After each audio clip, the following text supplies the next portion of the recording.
While Marvel Studios continues to dominate the movie market, it's been a long time since the heroes have really taken over the gaming space. Marvel's Spider-Man not only brings this iconic hero back to gaming, but builds the best representation of this hero's universe to date.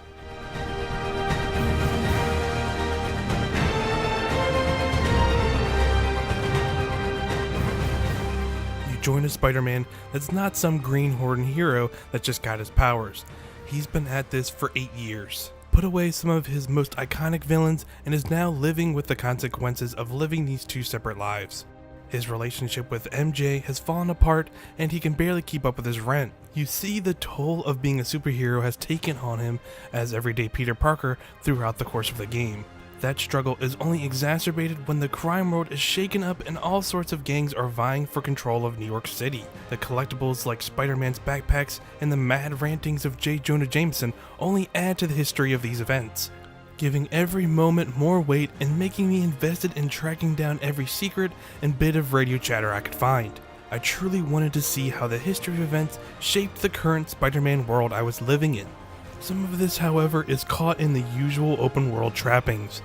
You'll soon find yourself climbing onto the top of a radio tower, revealing a bunch of icons that lead you to optional objectives.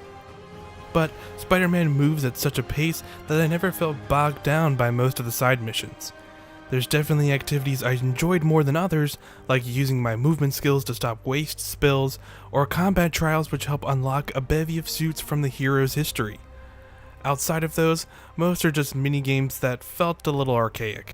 I just wanted to swing and run around this big city, not stop and do a pipe dream minigame. That being said, you can enable a skip feature on these puzzles so you don't have to bother with them. It felt a lot better to me once I enabled that, as it allowed me to get right back to swinging and leaping around the city. Speaking of the movement, it feels just as good as it looks. Hit the trigger and go into a full swing pretty much at any time. From a swing, you can quickly zip to any perch or building edge, allowing you to get the lay of the land, or use that perch as a jumping off point for more speed. If there's no place to immediately swing from, you can pull yourself forward with a button press, helping you course correct and find your next building to swing from. Holding down the trigger while on the ground lets you go into full sprint, which will let you run up buildings or move around any obstacles easily in your path. There's just so much in terms of vertical and horizontal movement options that feel rhythmic and satisfying to control. Not to mention, you can do this all from the get-go. You only get more options as you level up and unlock skills, and the pace for unlocking them feels just right. The same can be said for combat. A string of combos into a launcher feels just as satisfying to pull off as a well-timed web swing. You can use all kinds of gadgets to web up enemies, and powerful abilities you unlock from suits all have a style and grace that make you feel just like a powerful superhero. Marvel's Spider-Man is the best realization of not only one of the most iconic superheroes of all time, but fully captures the Spider-Man universe and makes it its own.